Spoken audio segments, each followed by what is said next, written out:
Indian ഓഹരി വിപണി ഒരു ചരിത്ര സംഭവത്തിന് സാക്ഷ്യം വഹിക്കാൻ ഒരുങ്ങുകയാണ്. മുകേഷ് അംബാനിയുടെ റിലയൻസ് ഗ്രൂപ്പിൽ നിന്ന് ഒരു മെഗാ IPO വരുന്നു.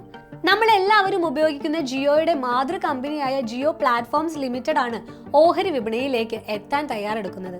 അന്താരാഷ്ട്ര സാമ്പത്തിക മാധ്യമമായ ബ്ലൂംബെർഗിന്റെ റിപ്പോർട്ട് അനുസരിച്ച് ജിയോ പ്ലാറ്റ്ഫോംസിന്റെ മൂല്യം $170 ബില്യൺ വരെ എത്തിയേക്കാം.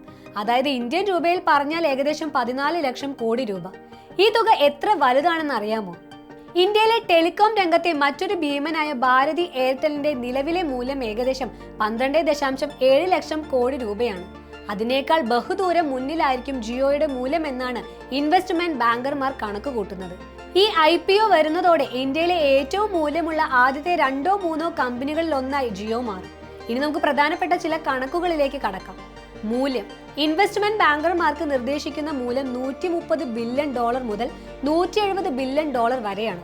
അതായത് 11 ലക്ഷം കോടി മുതൽ 14 ലക്ഷം കോടി രൂപ വരെ. IPO എപ്പോൾ? Reliance industries chairman Mukesh Ambani ഓഗസ്റ്റിൽ പറഞ്ഞതനുസരിച്ച് 2026 ആദ്യ പകുതിയിൽ ജിയോയുടെ ലിസ്റ്റിംഗ് നടന്നേക്കും. നിക്ഷേപ ഭീമന്മാർ. 2020 തന്നെ ഫേസ്ബുക്കിന്റെ മെറ്റ, ഗൂഗിളിന്റെ ആൽഫബറ്റ് പോലുള്ള ലോകത്തിലെ കമ്പനികൾ $10 ബില്യൺ ജിയോയിൽ നിക്ഷേപിച്ചിട്ടുണ്ട്. ഇത് ജിയോയുടെ വളർച്ചയിലുള്ള ലോകത്തിന്റെ വിശ്വാസമാണ് കാണിക്കുന്നത്. ഉപഭോക്താക്കളുടെ എണ്ണം. സെപ്റ്റംബർ അവസാനത്തെ കണക്കനുസരിച്ച് ജിയോയ്ക്ക് ഏകദേശം 50.6 കോടി ഉപഭോക്താക്കളുണ്ട്.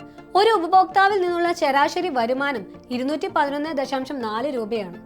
എന്തുകൊണ്ടാണ് ഈ IPO ഇത്ര പ്രാധാന്യം അർഹിക്കുന്നു? റിലയൻസ് ഗ്രൂപ്പിൽ നിന്ന് 2006 റിലയൻസ് പെട്രോളിയം ലിസ്റ്റ് ചെയ്തതിനു ശേഷം വരുന്ന ഏറ്റവും വലിയ IPO ആയിരിക്കും ഇത്. അതായത് ഏകദേശം 18 വർഷത്തെ കാത്തിരിപ്പിനാണ് വിരാമമാകാൻ പോകുന്നത്. ഇന്ത്യൻ ഓഹരി വിപണിയിലേക്ക് റീറ്റെയിൽ നിക്ഷേപകരുടെ വലിയൊരു ഒഴുക്ക് തന്നെ ഈ IPO കാരണം ഉണ്ടാകാൻ സാധ്യതയുണ്ട്. അപ്പോൾ ഇന്ത്യൻ ഓഹരി വിപണിയിലെ ഈ ബിഗ് ബാങ്കിനായി നമുക്ക് കാത്തിരിക്കാം.